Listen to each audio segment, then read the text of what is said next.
Warning, if you're faint of heart or easily offended, this show is not for you. Hey, Nick, you know that almost everyone I met in Cleveland is afraid to fly? You're weird.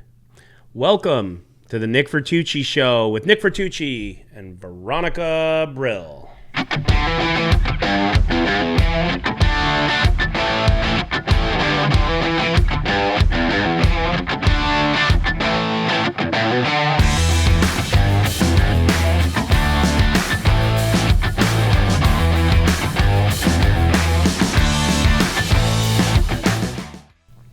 So shout out to Jack Casino in Cleveland, Ohio. I spent the weekend there with the ladies event. We'll get into the Vag trophies for sure. I really wanted to bring back a Vag trophy for you. I want one. I got fourth place in the women's tournament, but I really wanted to win it just to bring it back here. Put it right here. Put it right here, and that would be the centerpiece forever. If you do get one day, could you make sure it's a little smaller? Nick, we all know you need a tight hole for that. God. I literally, So I was in Cleveland, okay, enjoying myself. I had the best time. Stayed at the Ritz, by the way. You don't put me up in the Ritz. You should. But I give you a bucket. To shower with. It may not be the Ritz, but you got a bucket of lukewarm water because you don't have any hot water. So anyway, you decided to do an impromptu interview with Phil Hellmuth. And let me just say, I've underestimated your interview skills. I'm not just saying this. I honestly, when you asked me to do this podcast, I was like, oh, well, this is going to get like 100 views. So I was wrong about that. And then I was like, there's no way he's that good of an interviewer. You did a phenomenal job. You interrupted him a little bit, but I think that happens in a normal conversation. Sure. And people need to understand that. But man, I don't think that there was anything I could have added to that interview. I think you did a perfect job. Well, oddly, because I can't even believe you're saying something like that. Thank you. And I appreciate it. But I will say, not defensive posture. The reason that I think I interrupted him a little bit is this is my opinion, is because Phil is extremely long-winded, and when you ask him a question, he doesn't answer the question. He starts with the same resume. No matter what you ask him, he will pivot to his resume of accomplishments, and then a lot of times won't get to the point. And so there was a couple times, like on the third resume, where I'm like, but because you kept trying to keep him in line. Yeah, because we're going to put an hour and a half out. It can't just be him answering with the same bullet points. So, but point taken, yeah, I probably did that. No, it was fine. I could tell your line of questioning was basically trying to keep his train on the rails because, man, he derails quick. He's difficult. Like, when I say difficult, I mean he is difficult because you are dealing with a massive ego. So you have to be very careful. And Phil is highly sensitive to like certain topics. So, sometimes when I was prefacing things before I would ask him the question to put him at ease, that I'm not trying to attack him or be someone that's trying to put him down. And then he even corrected me and said, just give me the question. Don't, whatever. And then he did it to me and whatever. But because there was some times where I could tell I'm a people person. I could read his posture, and he recoiled a few times. And so he was difficult to make him like really believe that I'm really giving you a platform. I'm going to ask you listen, Phil is such a big personality, and he is so big in the poker world that anytime he's been in conversations, he's dominated the conversation with people interviewing him or talking to him, and they softball him. And I refused to do a softball thing with Phil. That would have been boring.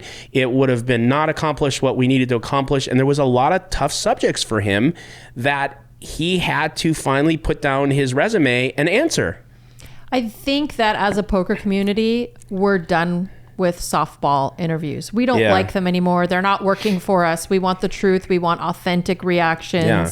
We want to see emotion.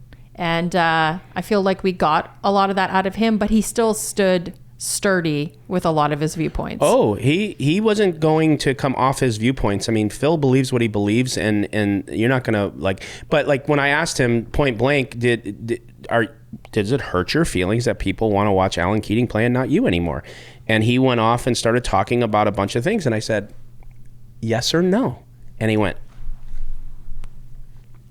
yes, because that's the answer, and it was hard for him. And then you asked him if his elbow was cold. Well, it hit me into the interview that he was wearing his jacket on one arm.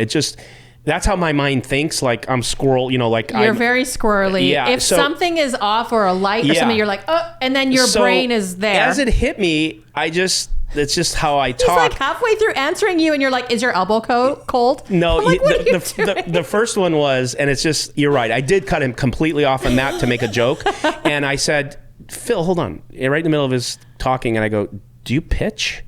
And he looked at me like, "What the fuck?" And I go, "Do you pitch?" And he goes like this, and I go, "The jacket, your arm." I said, "Are you a pitcher? What are you keeping your elbow warm? What are you doing? Are you coming in the ninth? What's going on?" And he was like. I heard his words in his head like, fuck you. And then he just kept talking. He didn't even answer me. He just kept answering. He kept saying to you, do you want me to continue on this point or do you want to just move on? Yeah, and you're just would you like to chop up the question like everyone else does? I'm like, dude. And one time, all I said was, okay. And he stopped. He goes, let me finish. And I go, I didn't say anything. Now, Phil, you know how I feel. Yeah. No, that was a great interview. I mean, everyone loved it. I think it's going to be more popular than our Garrett interview. That one so far is our most popular, but it was our first. So I was, of course, perusing through 2+2 Poker and perusing through Poker Twitter, and people were saying that Phil Hellmuth playing on Live at the Bike that same week that you decided to counter Live at the Bike and do the high stakes week, which was incredibly successful. You blew them out of the water. Yeah. This is objectively true. Snuff film. I do not enjoy kissing Nick's ass. I don't enjoy it. I'm objectively saying this. Okay. So you blew them out of the water. Yeah. Okay. I can't say a lie. And a lot of people were saying that Phil going on Live at the Bike actually did you guys a favor because no one wants to watch Phil min buy and sit on 20 big blinds and be absolutely horrendous to watch. And he's great to watch on a final table of a mid-stakes event of like a $1,500 buy-in World Series of Poker event. Yeah. But man, it's hard to watch him on a high-stakes cash game. And people were saying he did you a favor. So although they had Phil Hellmuth week on Live at the Bike, it was good because it left all the lame or bad action over there. What do you think about that? Well, what I think about that is I'm glad it worked out the way it did. And I'm glad Phil did what he did because it did work out to our benefit. And he said he regretted min buying or buying in so short. Yeah, he started. Okay. So Phil, I believe, understands the concept that he can't do this anymore if he wants to be a headline and he wants his reputation and his brand to be anything. I think he really does understand that now. Phil kept countering it with, would you change, Nick, if the last 25, 30 times you played, you won 29? And I'm like, Phil, there's two different things at play here. You're talking about two different things. If you want to say that your strategy, min buying in a deep game, isn't plus EV, yes, it is. And yes, it's to your advantage. And yes, that style probably will eke out your wins that you're getting. That's not what I'm asking you, and that's not what I'm saying. And for a show and for the Phil Hellmuth week, and you want to go there and be the premier player, regardless if that's your winning strategy, it's a losing strategy in the eye of the beholder. It's just a losing strategy. No one wants to watch it, and that's why your feelings are hurt, because nobody wants to watch you, and they want to watch Alan Key, and they want to watch this. They don't want to watch that. So I think he got it, and even though he got it, he still has to hold on to the pieces that he needs to hold on to for his ego or pride, and that's fine. And Phil inherently is a nice guy. Here's the thing. I should have said this to him on air. I regret not saying it. I just didn't think of it. If he would just stop bragging and he would just stop defending points that he knows are not valid, and he would just say, look, here's who I am, here's what I do, I agree with this point, I should have done that.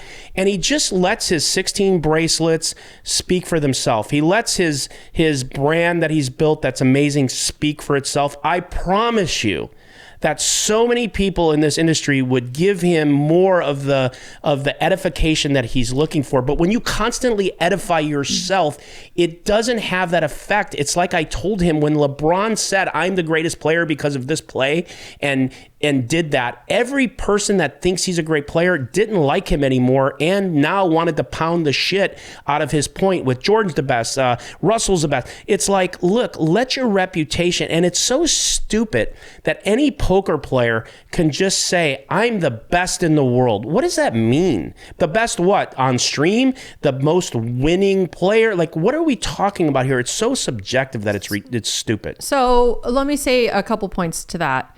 Number one, he may have had 18 out of the last 20 or whatever he said, 20 out of the last 22 sessions cares? Winning.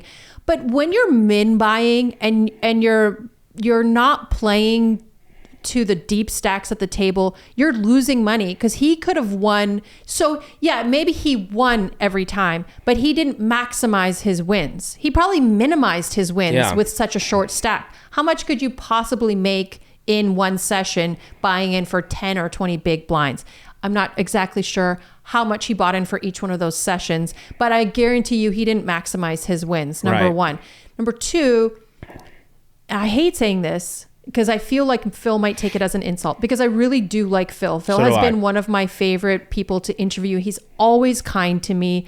He's always like, he showed up to my fundraiser for KL, and like, I didn't even invite him, and he showed up and he donated and he brought a lot of awareness to it. So Phil, like, I really appreciate you. He said some seriously nice things about you. And he's a great person. I saw that. I really appreciate it. But I want to say that I think like why he touts about his success and why he brags about it or whatever it's perceived, I don't even think he's necessarily bragging. I think he sees himself a certain way, and that's ingrained in him.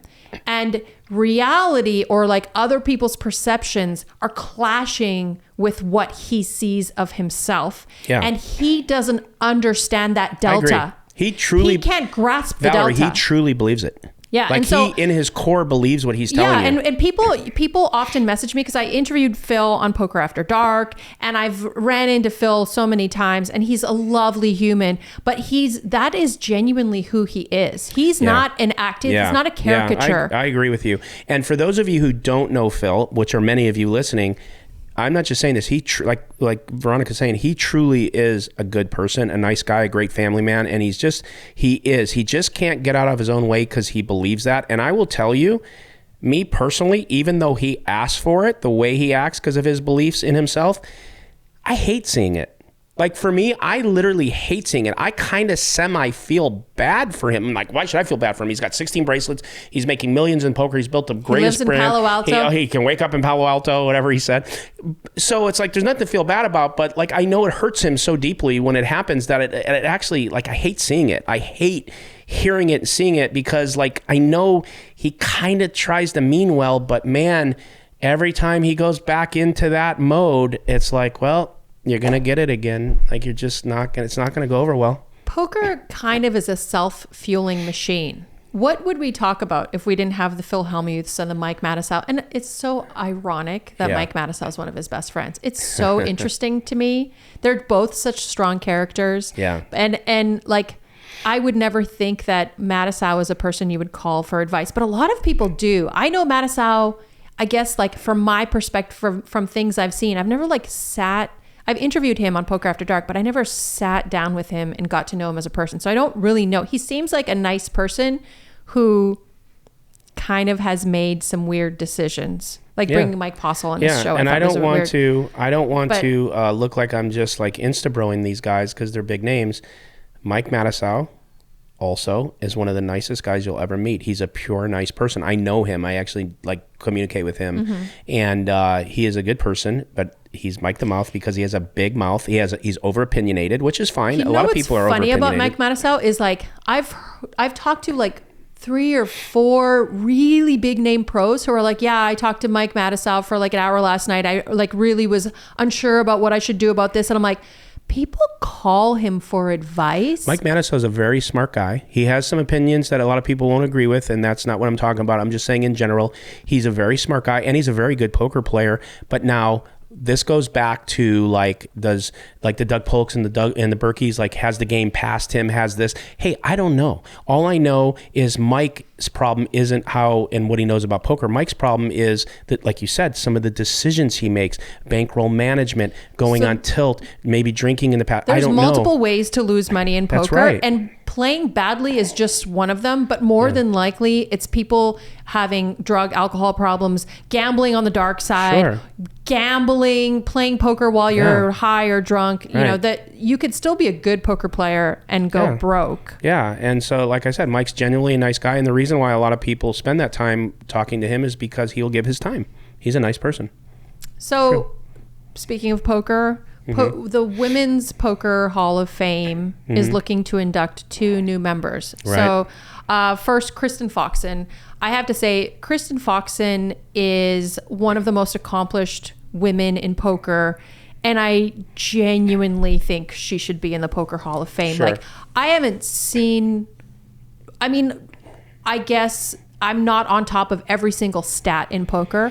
I'm not sure if there's another woman who has recently been as accomplished as Kristen Foxen, but I like that she will be, I think she's getting inducted into the Women's Poker Hall of Fame. But we have Vanessa Selbst. Okay.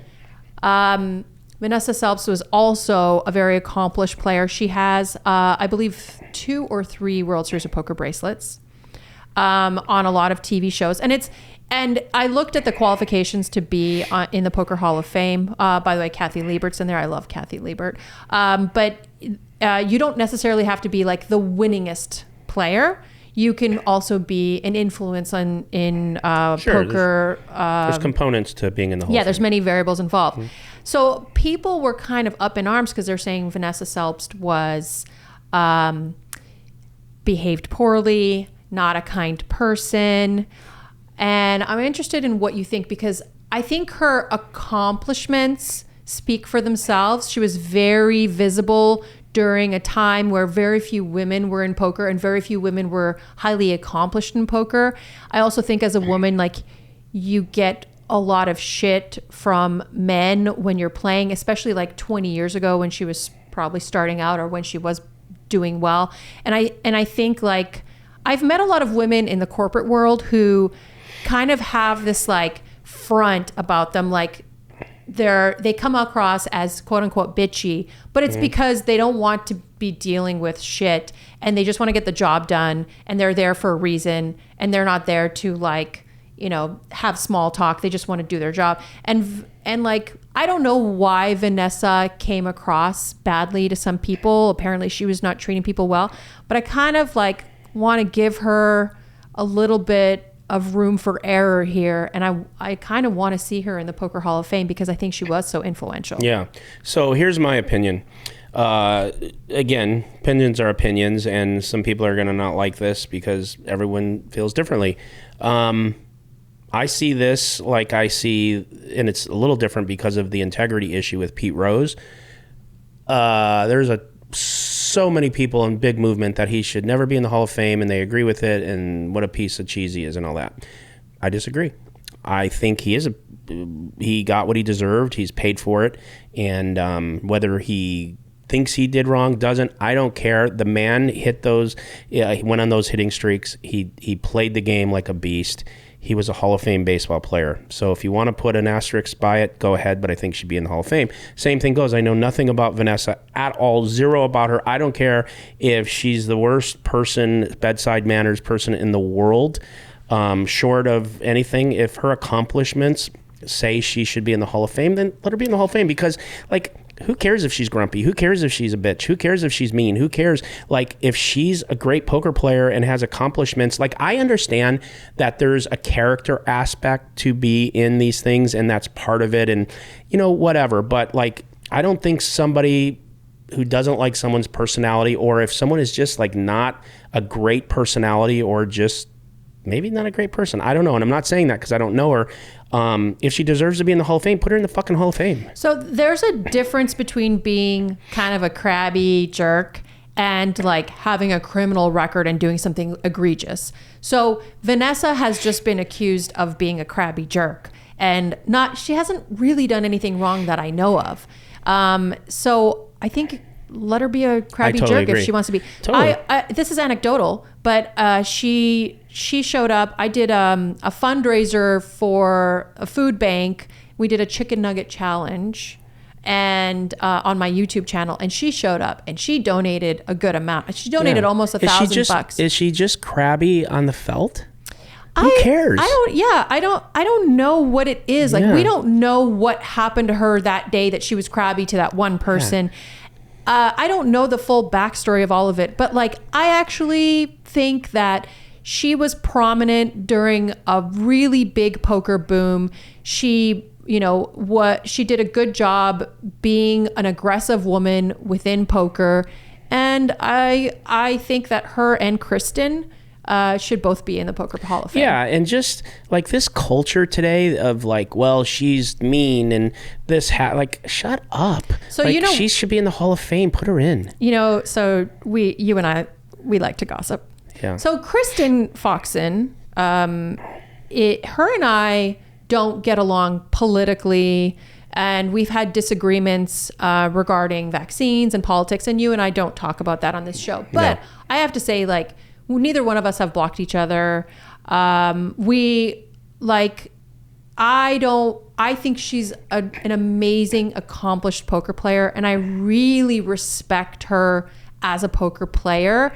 And I don't think that like our political disagreements should have any weight in my thoughts. I want to objectively think about her in regards to her poker skills. So like Kristen Foxen and I don't like get along well politically, but I still think highly of her as a poker player. So you got a little bit of backstory. We had a little bit of a kerfuffle on Twitter. Yeah, but I highly respect Kristen. And I get it. And I know you're saying exactly what I'm saying here, so it's not like I'm saying you said something opposite. I don't even think the way somebody thinks politically or ideologies or anything else should have, and I know you just said this, should have anything to do with somebody's art, somebody's career, somebody's talent.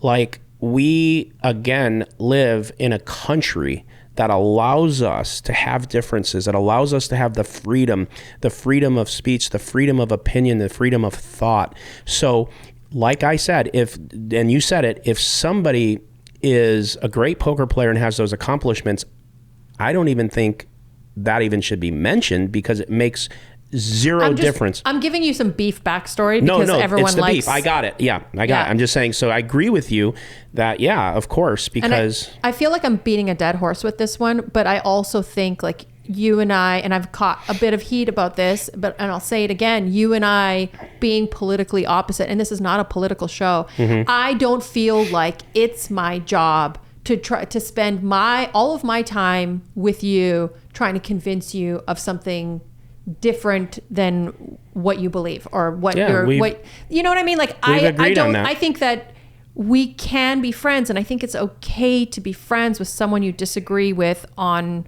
political matters or religious matters or whatever. You could decide to not talk about it. You can decide to have civil conversations about it. You can agree to disagree. It's just like so ridiculous to me. I think it's sad that even that topic has to be verbalized that it should be okay, because how for it not to be okay and for two people to not get along because of different ideology is so ridiculous to me. So again, I'm a leftist, but I'm okay with criticizing people on the left, and I think there are leftists, and there's probably people on the far right too that do this, that believe like you shouldn't be friends with people outside of your ideology. You should like really like get into arguments with everyone who disagrees with you and tell them why. And we both agree that's stupid. Like, it's kind of like me being an atheist. Like, I don't feel like shoving it down everyone's throat like, oh, you believe in God? Like, why? You need a mythical character to tell you what to do. Like, I don't think it's my place, and I actually don't care if someone does or doesn't believe in God. I just don't want it preached to me. Let's not get on this subject, but you just basically said that's what somebody else...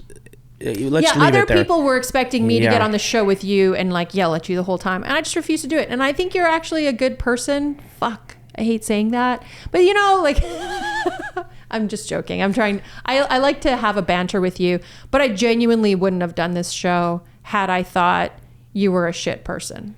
So here I am. Well, gosh, kudos to me. And yes, I am a Jesus-believing conservative, and you are my friend, and you will always be my friend. Yeah, it doesn't have to be crazy, because you are my friend. You will always be my friend, and none of that matters as us as just human beings being friendly. I'm friends with someone called Vertucci with a VPIP under 20%. It's embarrassing. By the way, that bet you made me, you lost. What was your... Okay. We made a bet in a show that we did recently, and you bet that I was going to be... Under 40. Under 40. So what happened was you... 40 was... You fucked up, and you watched the Wednesday show. So Tuesday of last week... no, you said Thursday. What was your Thursday? No, Thursday was 44. Jesus. Wednesday Nick. was 21. That's the one you happened to peek at. And then Tuesday was 42. Damn. Okay, so I'm proud of you. Don't be proud of me. I don't ever want you to be proud of me. Shut up. No, seriously, especially for that. Don't be proud of me. But now let's try to get it above 50. You're almost 50. I am. You get above 50. Worry about yourself. I need some money for a facelift. The only thing close to 50 is you. I'm 56. Oh, yeah. Listen, I'm 56. Isn't it hard to believe when you look at such a specimen that I'm that age? This is where you can just tear me apart. This is what you were looking for. I gave you the platform. I teed you up to tear me down after you said such nice things. You know, when you say specimen, I'm assuming you're talking about 3 of you, because that's how fat you are. Actually, I was referring to, I'm a sperm specimen. And then I grew. I went like this. You grew like this. Although I'm growing in that direction right now, because I have not been taking care of myself. When we're done with this show, I'm hungry. So I just want to go on record right now. And by the way, we bet that if you won that bet that I was going to pay for your dinner. Yeah, Hold on, time out. Tonight. But we didn't say what I would do. No, so you're paying for lunch. Okay, fine. All right. So where are we going next? I don't know. I'm going to let you keep hitting me with just pelting me, and I'm just going to keep talking. We can talk about Dan Bilzerian, because I feel like we've been wanting to talk about Dan Bilzerian for a few weeks, because I went to his house. So first of all, he was on Poker After Dark. I can't believe he's 5'6". You told me that the other day. I mean, I don't know if maybe he's 5'4". He's shorter than me. Wow. And how tall are you? Almost 5'8". And I was wearing heels when I interviewed him. So I was towering over Did Dan you dunk Bilzerian. on him before the interview? Fuck yeah, I did. Just come right over the top? He hates me now. Vince Cartered his ass? So I interviewed him on Poker After Dark, and it was a mild interview. I made fun of him. He was wearing short shorts. I told him he looked like he just came off Gilligan's Island. He didn't like that? He didn't like that. But I went to his house and I interviewed him. And nice. Were there any girls there? So there were a lot of girls there. How many? Well, it depends. Over 10? He's got a compound. There were maybe just slightly over 10. There were like 6 or 7 in his he has a recreational facility. So he has like a baseball, the thing shoots balls at you. Wow. Yeah, maybe you should get one of those. And then he's got like trampolines. Then he's got basketball court. He's got a whole facility. It's fucking called a batting cage. Batting cage. Yeah. He's got an indoor batting cage. So he had a bunch of women in there. He has a girlfriend. I interviewed his girlfriend also. I want to know how that works, but we'll talk about it after. How does it work that he has all those girls and he has the girlfriend? So he's now, in what I understand from talking to them, in a monogamous relationship, but he still has girls hanging out. And like, you know, I always say this, there's no equation I think that is correct for a couple. Everyone has their own equation that works. Yeah, I agree. And so whatever they have together is what they have. Like, right. I'm not judging Dan Bilzerian's relationship with his girlfriend. Me neither. And so when I interviewed her at the time, and I'm assuming they're still together, I don't know. But at the time, they were together for a year, and she's quite a nice person. And they never aired the interview with his girlfriend. But she told me, she's like, he's changed now. He's a homebody. We don't go out that much, and we don't go to clubs that much. If we do, we leave pretty quick. And talking to him, it seemed like he kind of changed his perspective on a lot of things. Sure. People go through different phases. Yeah. And he said he was like trying to fill a void with women and drugs or whatever. Yeah. And he realized that like he just needed a connection with a human. I always saw that when he was living that life, of course, like to guys like, whoa, wow, I want to be Dan. But I always saw an emptiness to that, and it makes sense. And I'm sure he's 10x happier. Yeah, it looked like it. So he was a little standoffish at first, but I think it's because the media has portrayed him a certain way, and I think he might be tired of that image. And I'm just, again, saying this from my perspective, and I could be totally wrong. Right. But I think it seemed like he was tired of what the media was portraying. And I had come to that interview with an open mind. I was trying not to be judgmental towards Dan Bilzerian. Mm-hmm. I wanted to hear what he had to say. And he was talking to me about some of the things that the media had portrayed about him that he thought were not true. Like when he threw the girl off the roof. Are you listening to me? I am. I'm just crossing out shit we talked about. I'm listening. I mean, I'm not interrupting you. Aren't you happy? Fuck you. What do you want? You want my full attention and I can't interrupt. Yeah. Okay. I want you to Han Solo yourself in cement and just stare. I don't even know what that means, but I'll try. You don't know I know Star Han Wars? Solo. He's Star Wars? Oh my God. Is Han Solo? Is that what you said? Han Solo? Yeah, he got frozen by Jabba the Hutt. Oh shit, how do I remember that? You never watched Star Wars? I did, but I mean, what, like 50 years ago? Well, yeah, you are an old fuck. Right, I was 6. Go ahead. So, what was I saying? Who cares? Dan Bilzerian was standoffish, just your opinion, your perspective. So the media, he told me that the woman he threw off the roof. Oh, that, yeah. Yeah, so she broke her ankle or some shit, I never knew about that. So he said that both him and the woman were paid to do this commercial by this company. Okay. And they had tried the roof throwing thing a couple of times in preparation for recording the commercial. Okay. Into a pool? Into a pool. Yeah, he's not fucking throwing her on cement. Well, I don't know if it was a trampoline. Oh, yeah. No, it was into a pool.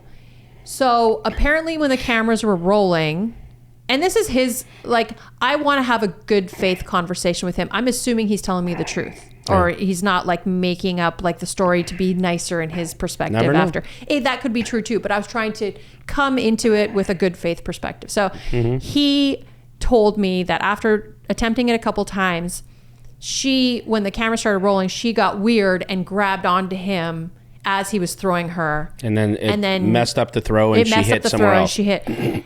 So in some ways, I kind of believe him, because why is the girl coming on the roof with him? Like, if someone said, "Oh, just come on the roof," I'd be like, "Why am I going on the roof? I'm not going on a roof. Like, I'm going to sit at the pool." If you don't want to. Did she sue him? I don't think so. Oh, then he just got bad press from it. Yeah, and who am I to say that his side is not true? I wasn't there. I don't know.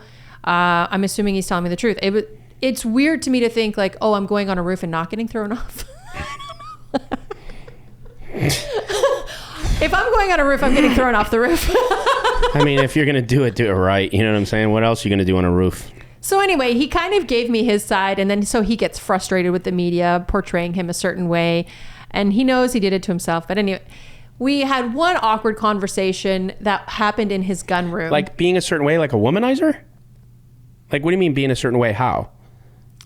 The way the media portrayed him? Yeah. So I think he fed the media this image, and then they spun it. And then by the time he was ready to retire the image and settle down, the image had already... Dude, he went hard for that image. He has to deal with it. Yeah, so he's dealing with the repercussions now. You can't build that and then expect it to go away when you're ready. We had one awkward conversation in the gun room. So the gun room is a room the size of like this studio area. It's small. Maybe this room, but it's a small room. Yeah. It's full. It's full of guns, which is fine. And he starts going off on feminism in the gun room. So there's the GG cameraman. There's me interviewing Dan. How triggered were you? Huh? How triggered were you? Shut up. I was. So what I was doing, and I'll tell you the story. So GG Poker executives there, the cameraman, me, and Dan Bilzerian. And Dan Bilzerian's like, feminism, rah, rah, rah, Vanessa Cade, rah, rah, rah, rah. And then I was like, it was like 110. It was like hot summer Vegas. And there was no air conditioning or circulation in this room. And Dan Bilzerian was eating up all of the oxygen. Right.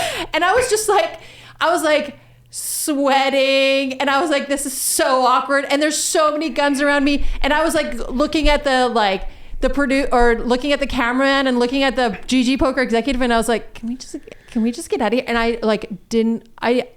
I don't remember 100%, but I remember like not really responding to him because the interview, I wasn't going in there as Barbara Walters. I wasn't like, Dan Bilzerian, you did this. Why were you doing it? You know, it was more like, so you're saying he took a defensive posture and went in a direction that he didn't need to because it was in his gut? Yeah, I think he just wanted to, like, he had just had, so GG Poker asked me to interview him because they wanted people to see who Dan Bilzerian was, and hopefully people would like him because they were getting backlash for hiring him on GG Poker's team. Did the interview get used? So yeah, part of it got used, but not the gun room part. Not the rant. Not the rant. Yeah. And so he had just had that fight with Vanessa Cade. He called her a hoe, the rake hoe, not the rake hoe. No, that makes sense. And so he kind of went off in that gun room about feminism and Vanessa Cade, and I was like, did you guys chat about that after, or did you let it die? That was not the type of interview. It was hey, let's get to know Dan Bilzerian. Let's make it light and sweet. That was that interview. I was not there to Barbara Walters. That's so hard for me to imagine you keeping your mouth shut. Look, there's different jobs for this type of work, right? Mm-hmm. If you get hired to do an interview, I think it was good you did. If you get hired to do an interview and the job of that interview is not to fucking get in his throat and in his face about stuff. It's like, hey, let's walk around the mansion. Let's get to know Dan. Let's just talk to Dan's girlfriend. That's the type of interview it was. If they wanted to hire me to get in his face and stuff, I would have had to prep. I would have had to look at all his previous interviews, yeah, I get it. read articles. Ready for it. And it was a soft interview. And like, admittedly, it was just like, it was supposed to be like a casual, fun interview. That's what they hired me for. Mm-hmm. And like, why would GG Poker, who just hired Dan Bilzerian, want me to go in there hard hitting? No, I don't think they would. You know? No, I agree with you. I think you did right. Yeah. So like, you have to know what you're getting hired for. If I was like, hey, I want to attack Dan Bilzerian, I would tell GG, sorry, like this is what I plan on doing. And then they wouldn't have picked me for that job. So you got to understand, like, not everything, it has to be an interview where you're trying to like corner someone and get in their face. You know what I mean? I do. Oh, because that guy? The what? The Ready? So sure. Yeah, I'm ready. So Nick, I know you don't drive a Honda Civic. Why is this car type following you? Why does everyone in the chat talk about Nick Vertucci and the Honda Civic? Yeah. What's going on with that? Well, because I was on stream one time and we were talking about different trolls and different things and experiences. I think Garrett and I were talking, or somebody, like, about people, you know, not only commenting to you, but messaging you. So you get a lot of, when you play on a live stream, you get a lot of messages. The majority of there are a lot of them that are good and people saying, keep it up, good show or whatever. But you do get a lot of, even Garrett had mentioned, you just get a lot of weird stuff. And so I got DM'd, and I didn't know who it was from until I went to look at the thing after I read it. And paraphrasing, it said something to the effect of, you are a POS scum, and I hope someday you are found dead and dismembered in the trunk of a Honda Civic. That was the message to me. Well, there's worse ways to die. Yeah, and plus, you know what I thought, first of all, is like, that's so I'm terrible. not going to fit in a Honda Civic. So this is at least an Accord. So this isn't fair, first of all, okay? Then the second thing I thought is, maybe he's flirting with me. I don't know. And so it's his kink. Right? And guess what? I looked at the profile. It is a guy that has about 100 pictures of him in plastic underwear, whatever those are. What is it called? The pleather, and with like ball gags in his mouth and like all sorts of things, and he's just like, hey.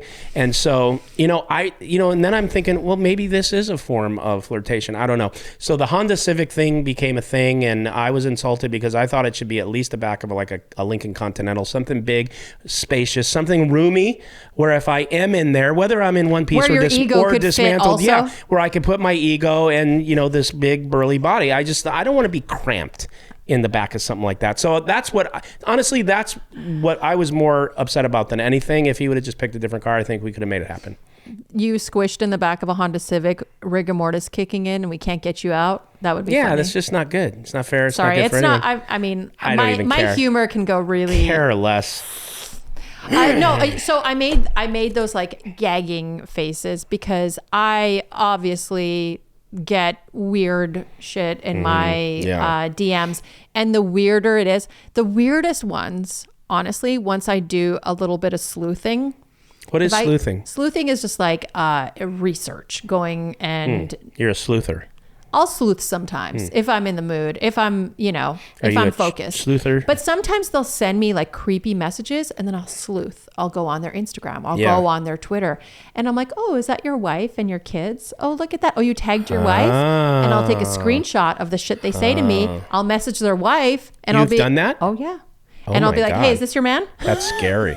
Fuck. Well, what are you going to do? What happens? When your husband sends me messages like telling me the raunchiest stuff, it's always like the married dudes. Gosh, those guys, they're just so bored. So what are some of the responses you got back from the wives? I actually, I haven't done it a whole lot. Like, I don't like to overdo, like I have a lot of weird DMs, even DMs from people who are like kind of a little popular, but I have kind of a thing where I try not to, I don't show DMs. I have a rule. I don't show any DMs no matter what. Except for to the wife.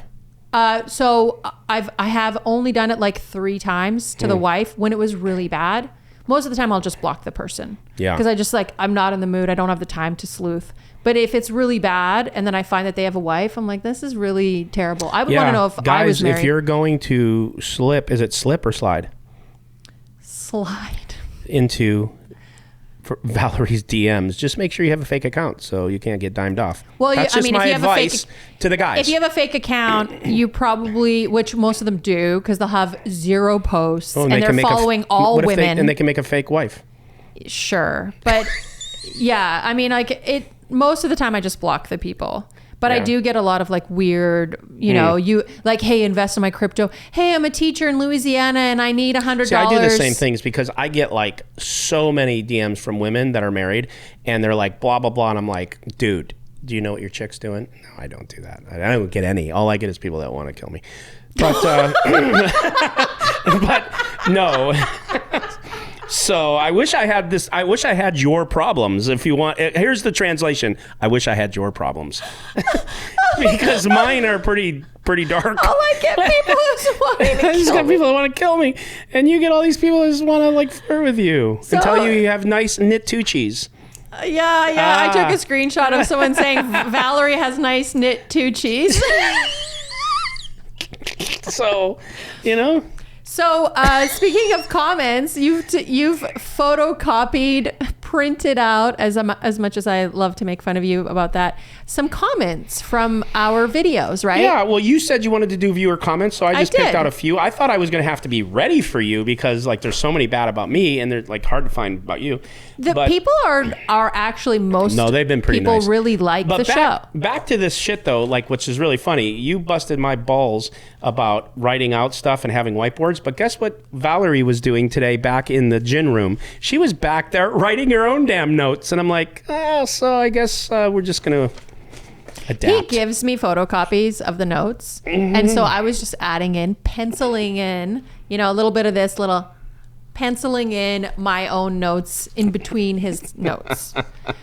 But yeah, so give us a few of the comments. Say the person's name because we gotta give them a shout. Sean Niven. I think Valerie and Veronica are both great. Aww. That's nice, right? So I put nice ones in there too.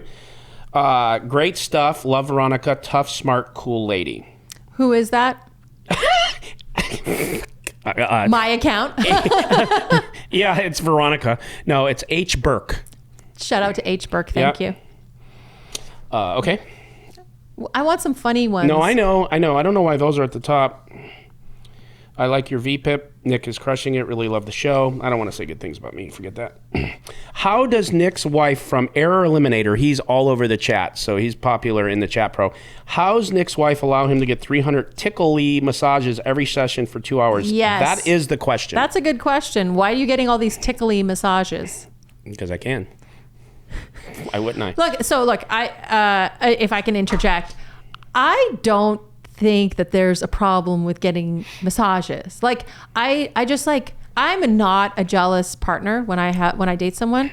I just don't care. I don't have the energy. Oh my gosh. If you want to get a massage, like if you're going to go home with a massage, table getting scratched and rubbed. Yeah, like, so it's what? so silly. Like no one's like, it's like falling in love with a stripper. Only idiots do that. That's right. So just like go to the strip club, have fun. Like no one's marrying a stripper. People are Calm down. Panties are always so bunched about things. Anyways, Vertucci makes a better Ed McMahon than a Johnny Carson. Isn't Ed McMahon dead in a Honda Civic? They might be both. But Ed McMahon was Johnny Carson's sidekick, and every time he said something, he'd go, oh! So, I'm Ed McMahon. Let's see. Don't listen to fools who trash talk Veronica is the best. Why is that in there? Because they love me. You got to give the person a shout out. Fucking love the Welcome to the Jungle from Poker Stiff. Fucking love the Welcome to the Jungle intro music. GNR rocks. By the way, it's a beautiful thing that at Veronica Brill cannot tell the difference between a tiger and a lion. I was not raised in a zoo. Wait. Let's backtrack because we're potentially losing our music. Yes, yeah, we're having to pick another song because we got denied on the copyrights for Welcome to the Jungle. And I'm going to tell you something. Does your heart hurt? I'm crushed. Did you cry in the fetal position sucking your thumb last night? I'm going to be honest with you. That bugged me all last night. Yeah? Yeah, it crushes me. I love that song. Did you cry in the shower? Were you able to shower? Did your shower work? Yeah, my shower works, and I shower. I shower with a bucket. You don't shower, you bucket. I'm from a third world country. Well, this guy says, Thomas Hamilton, you may know that the Jim Rome show had the same intro music for branding purposes. You might want to pick a different track. Well, guess what, Thomas? I have no fucking choice. I'm not a big sports person, but I used to listen to Jim Rome religiously because he's so entertaining. And he had a good blend of entertaining sports topics and like things that regular people could listen to. Yeah. He had such good shows and breakdowns. So you're gonna love this one by Giovanni Scholes. Brill doesn't seem like a good long-term fit. Her jokes are off. Arrogance combined with ignorance doesn't usually equal great listening pleasure. Not knowing what shedding weight is, but expecting everyone to know. Gino. Maybe that's about the Ronnie thing? Shedding weight on the horse? I don't know. But anyways, he doesn't like you. Well, I mean, now you have someone who empathizes with you. The pain that you go through by having me on this show with you. Okay, Nitucci, hashtag Gossip Girls, hashtag man card revoked. Revoked. So half the time I text Nick, I send him the XOXO Gossip Girl. Yeah, baby. I will gossip with anybody. Do you want another mean one? Yeah. Sure. I don't know who chose Veronica to be the co-host, but it was a fucking horrible choice. GREC562. Thank you for your patronage, sir. Can we trade Veronica for Ronnie? Stephen M. Ronnie would be a good choice, but you wouldn't get a word in. Yeah, you're a good choice. Does he have a blonde wig? You're actually a good choice. What? Does he have a blonde wig? We could be arranged. Yeah. Yeah, and then someone that wrote that, you wrote back, go watch other podcasts if you don't like women. Okay. I like a little bit of sassy responses. Yeah, at Daniel, Big Chief. This was just Nick. Shit talk was funny at first, but it's too much. Can you imagine Jamie shitting on Joe Rogan every episode? Who's Jamie? I guess maybe someone on Joe Rogan's show. Is that his assistant? Oh, Jamie might be his assistant who puts things up on the screen for him. This is really funny. This one's true. This is from PM. Veronica cuts Nick off all the time and then tells him not to interrupt her. That's so true. PM. Cheers, bro. Okay. Did you send him a bottle of wine for that comment? No, but I should send him something. Shit. He's your best friend now?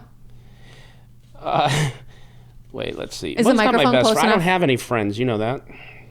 Is the microphone close enough to your mouth? Now it is. I don't want to read this one because this edifies me, and that's not nice. That's not good. Oh, this one's good too. Honestly, I think Nick's going to be the next Joe Rogan. Well, I copied his logo. Everyone tells me that, and I did the music, and I got the wood on the wall, so I'm doing my best. This guy, let the guy speak, Nick. This is literally why it's called the Nick Vertucci Show. It's just him talking. Jeez. Sounds like I'm not the only one interrupting. Dan TRA, love the episode. Nick as the only host is way better. Sorry, Veronica, you're out. So speaking of negative comments, this is a good one. Yeah, give me that good one. Brill is such a mess. This is by Giovanni. That's the good one? Oh, this is by the same guy, Giovanni Schultz. He likes to get in there and say mean things. Brill is such a mess. How did she ever make it on this show? Loving hearing Nick and guests, but Brill is just so full of herself with absolutely no cred. He hates women. Oh my God, he hates you. Good.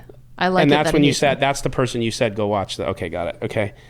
This broad isn't going to last. She thinks her opinion is more important, always cutting Nick off and plays the victim. Ooh, Koozie Van Pumper is his name. Koozie Van Pumper. Word, Coos. Are we done? Or this one, Valerie, is so cute. Oh, yeah. Well, I am. Duke and King, 64. So him and his dog. So if you're looking for a family. Oh, this one you're going to love. Guaranteed Veronica becomes a lesbian after spending so much time with Nick. I Too mean, late. It's happening. Too late. It's in progress. Are we done? Or because I got more, are we over? Yeah, we'll read more later. I'm over it. I would be too if I was you. I was kind of hoping you would get in there and really lay me out, but I didn't find that many bad about me because I'm amazing. Okay. Yeah, because you only printed out the ones that were bad about me. Well, I thought we were going to have a duel, but you didn't print anything. Speaking of duels, like you were having a bit of a duel with JJ from Live at the Bike. Oh my gosh, I can't tell you anything in confidence. He tells me stuff in confidence and I'm like, don't worry, I won't say anything on the show. Oh my God. Okay, so we do have a rule. XOXO Gossip Girl. We do have a rule. That's true. We do have a rule.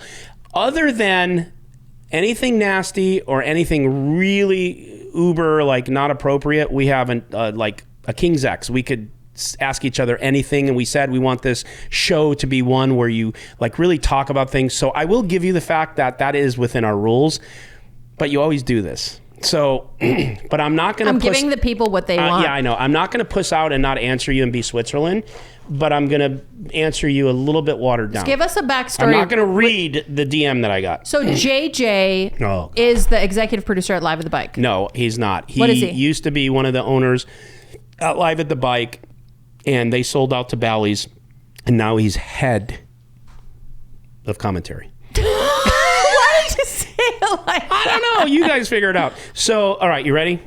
Yes or no? I'm ready. I've been ready since 1999. Go. Is that when you were born? Yes, exactly. You figured it out. My age. So young. All right. So, so on one of the shows, you probably teed me up, and I probably said things about Live at the Bike, and I was the phrase I used that he referenced was when I was talking about Ryan, why he left. He said his owner, and this is Ryan's words, that the owners were basically lazy. They didn't want to put up the same work as him, and there was another word I used, lazy and something, and I don't remember what it was.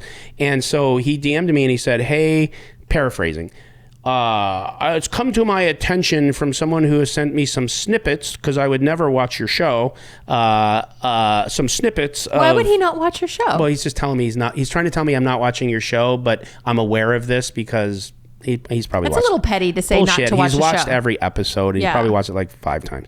Okay, so but whatever. That's he wanted to protect himself and say that. And like I heard you say lazy and this and that. And I've turned down many occasions to, and I was just telling you basically what Ryan left. Like you asked, we talked about it. That's the answer. And he comes on another day here soon. We're gonna do an interview with Ryan. We're gonna ask him about this. And he said, I just turned down a lot of things to say anything negative, and I think you should do the same and blah, blah, blah. And I messaged back and I said, I'm not going to say exactly what I said, but I said pretty much bullshit.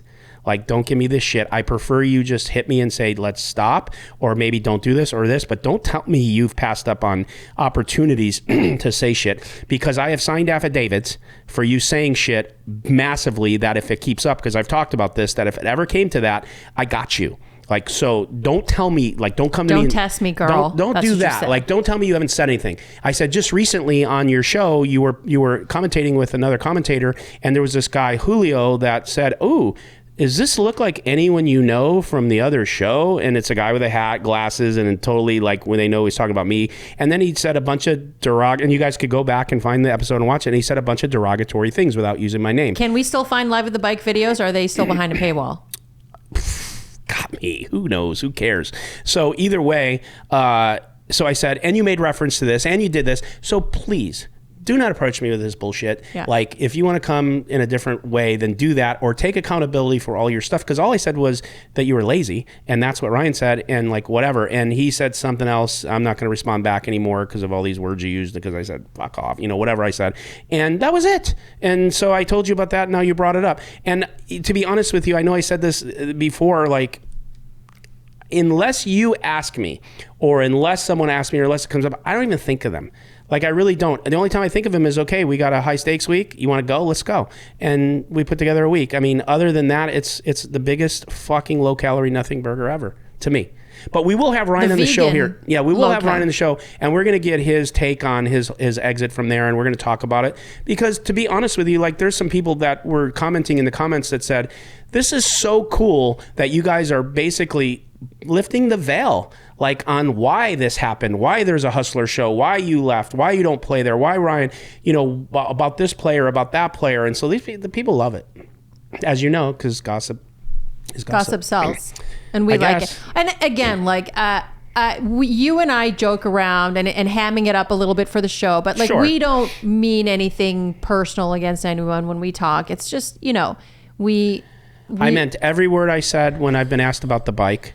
Yeah. But I want no beef with them. Anything we talk about, the Only Friends, nothing. Right. I think those guys are great. I watch their podcast. I interact in it. I like when they have interesting topics, I definitely want to tune in. So no, there are zero bad intentions. And if there was, I would say it. Like, I don't shy away from that stuff. I don't think they're behind a paywall anymore because of you guys. I was joking because they used to be behind the paywall. I know, yeah. So speaking of poor behavior, yeah. We had Nick Airball apologize for some of his poor behavior. Right. There's clips out there circling around Twitter. I mean, I've seen a few of them, and he went out and apologized, and then Hustler Casino Live came back and said that you guys accepted his apology, but that behavior won't be tolerated anymore. That's right. So he's allowed back on the show. Yeah. So what happened was, and we'll get into a few of the things Nick did because we're talking about it. And I just want to preface, Nick's 26 years old. He's young. He's a young man, and he's got a good heart, and I like him. And but sometimes, like, those type of things are too much, and then when he does put a little alcohol on board, it goes too far.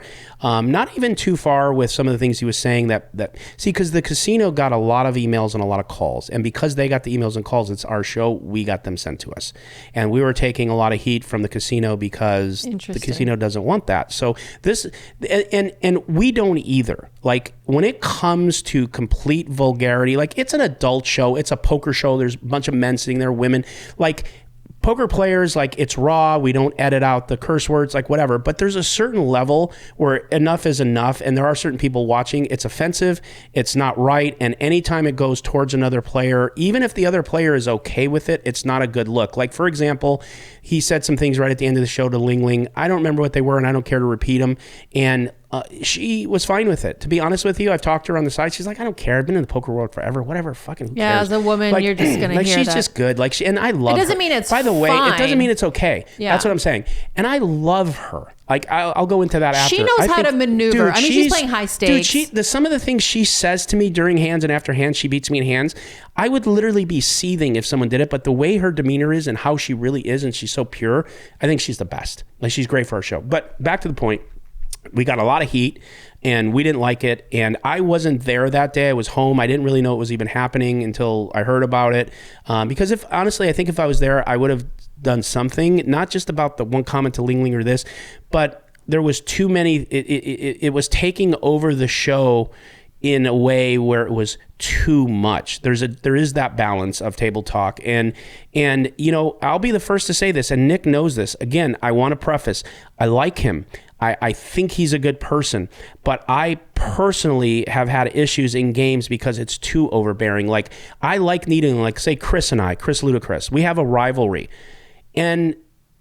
but sometimes enough's enough. And so we needle each other. We make comments. I call him a donkey. He calls me this. He says, shut the fuck up. Like we do things, but it's totally in a different platform, like a different way. It's framed differently. And so, but like when Chris loses a really big pot or I do, we shut up. Mm-hmm. Like there's a cooling off period that like, even if you can take it, like Nick says he can take it, doesn't mean you should dish it out. And there are times when like someone's down like 60,000 and it's not comfortable for them. Like it's a number they're not, he might be, okay, but they're not. And so there's just a point where you have to stop. And I just like the players, it's so funny when it comes to like straddles and this, nobody says anything. They always come to you later, me or this, and they say things and they're like, it's a little too much, and they get tilty and they don't feel comfortable in the moment. So I've tried to, yes, they don't want to do it or be the rat or to be weak. Or I mean, on television, that's being viewed by 100,000 people. They want to look strong, right? They don't want to look like they're aggressive towards someone who's being like, you know, so really I've even said, even before this incident, please tone this down. Even for me, I'm not. Oh, you told him before that show? I have. I tone it down. And again, I hope I'll have Nick on and we'll talk about it, because I'm not trying to put Nick down at all. I think he's a great guy. It just needs to be toned down. Even for me, like when it's up here and the needling's fine, but when it becomes so much and it's dominating every bit of air in the room and you need a minute, like even to think or to play or to relax or maybe to enjoy yourself. Like there's times where I wasn't enjoying myself with him in the game. And I went to him and I said, dude, you have to tone this down. I'm getting complaints from players that don't want to say anything and they're still broing you and they're still trying to be cool. But it's like just a little bit, like still be, you know, I don't know if he just gets enjoyment out of it or he wants to build a brand. And, you know, now he's buying in for like 500,000 and doing things that don't need to be done. And that goes back to the like straddle thing and betting 4,000 like right on the flop no matter. And it's just like some of these antics, including the drinking, including that, were just like hurting the flow of the game. And then when it went into, of course, like something with Ling Ling and talking about his thing and different things, then it's just like, that's got to stop. Like that is enough. And so what happened was the only thing we could do was this. No more for now alcohol for you on the show, because every time this enhances it. Mm-hmm. A week off. Who cares? He probably wanted the week off. And then like, if it just continues, you just can't play. And I don't want that because I like him. And I hope he's not taking offense to this because he's one of my players. It sounds like objectively fair, right? a fair thing. Yeah. So a few things. When you're trying to be funny or you want to talk, you have to know your audience. And it's not just with comedy. It's like, you know, let's just say we want to talk about a topic that we both highly disagree on, and a very controversial topic, let's say. Right. I don't think that 24 hours a day, even though you're my friend, I can be like, hey, Nick, and get in your face about it. There's like times and places. There's ways to say things that are like a little softer. And, you know, like if you don't know your audience, which your audience can change, and the threshold for your audience, you have to understand those things, it can come across badly, number one. So number two is people will say this is not an excuse. But you and I were both a lot younger at one time, right? That's correct. When I was 25, I did a lot of stupid stuff unknowingly. Agreed. Or in the moment, I was like, I'm so fucking cool. This is so great. And then like when I turned 30, I was like, that was the stupidest thing ever. And these are just growing pains that someone goes through. And he's young. I don't know what he's going through. If like he thinks he's funny, or he's going to learn quickly what's funny and what isn't when he starts to lose money because of it, because he's not invited to games, or people are just off put by him, or he's offending someone. So he's like pushing boundaries or crossing boundaries right now that he does, like, it seems like he doesn't get those boundaries, or maybe alcohol is making sure that he doesn't see those boundaries. But he's going to have to learn these lessons somehow. And maybe, I mean, like I saw his apology, his tweet apology, and I think it's great that he was accountable for that. And like all we can do, and I think the poker community and any community has a lot of forgiveness as long as you're, you know, truly, authentically sorry for what you did. And, you know, there's a lot of room. We're all human beings, right? Right. And we make mistakes. And he's, I'll say it again, if I didn't believe it, I wouldn't say it. I'm not going to give him any customer service. I know he's a good person and he's a nice person. And to be honest with you, some of the stuff that's not too crude is actually funny. And he is a funny person. And I just think he just needs a balance. And the balance is like, I think he lacks with the alcohol, and even without the alcohol, a little social awareness, just a little bit, because there are times where like you have to be able to read the room or someone's posture. Even with me, like there's been a couple of times where at the table that I have been extremely unhappy with how he was acting and how I felt at the table, and for him not to pick up on it is weird to me, because I'm pretty easy to read when I get to that point. One time I quit an hour and a half early because it was so out of hand. The game was being taken so out of hand with the 500,000 on the table. I mean, I got guys sitting there with 10, 5,000, and again, they're pushing the straddle. He's going all in every hand because he's having fun. He's got 500,000, and that's cool. And like, yes, there's a place for that. And there's a lot of players that want that amount of money on the table and they would love to play. Well, go play that game. Go play the Friday game and put your 500,000 on the table and go. But like, it's kind of like an intimidation thing. You have to have social awareness when the owner of the show is telling you and looking at you like, this isn't funny. And then I get up to go eat and I don't come back. But by the way, when I went to eat, Ryan came down and he was like, what's up? And I said, and he goes, oh, I know. Like, I'm already getting complaints. Like, this is like, I know, you're right. And like, it's killing our game. We're going to have too much attrition if this is happening. We got to take control of it and da, da, da. And I said, yeah. And we've been talking about this for a while and I'm done. Like, this has to happen. That's what comes back to protect your players. Right.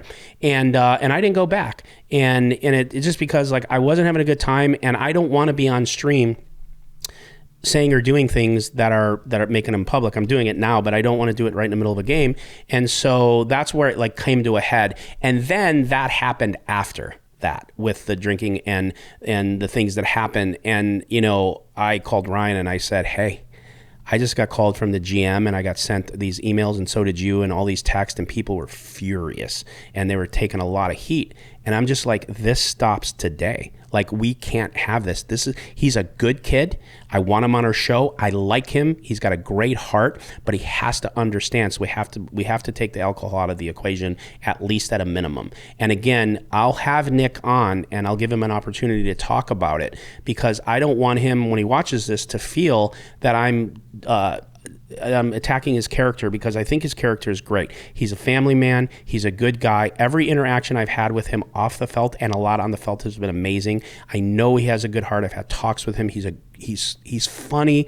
It's just this one gear that he goes into, and I think he has a really good time when he's doing it, and especially if he adds a few drops of alcohol. But he's unaware of everyone else. He's fucking unaware of it. Like, and he's been told, and he's still unaware of it, but I just don't think he can help himself, because he loves like needling and trolling and doing the things that like, and even if you did it in a balance, like you could do it a little bit. There's been times I'm laughing my ass off at him, like where he's funny, like he'll say and do things and I'm like, that's fucking funny, but slow down now and like know that guy to your right is down 70,000, and when you're telling him how horrible he is and how bad he is and how much you're the greatest of all time and you're gonna felt him again, and he's not smiling and he's just kind of like looking down and he's just like sitting there and not saying anything, that's a sign. Right. That it's not funny. I shouldn't talk because I have been out of line a lot in my Veronica and Friends games. So I'm not one to pass judgment here. But he's young. I mean, I'm trying to tone it down. I'm going to have him on. We'll have him on. We'll have him on. I have one last question for you before we're done. I'm genuinely curious about this. I'm scared. I want to know the logistics. These Friday games, these guys have hundreds of thousands of dollars on them. Uh-huh. How do you bring 200,000, 500,000 to a casino to buy chips? You have to, it's wired, right? There's no way these people are walking around. Yes. How do you get $500,000 into a cash game? Okay. So if you are a player who doesn't play on the regular, like every Friday, generally speaking, you are going to wire the money. You have to wire to the casino. Now we have to have, there's just this new rule. It has to be like 2 days ahead of time, which makes it really tough because poker players are not diligent. Yeah, they're not They are not diligent. They barely show up with what they have, right?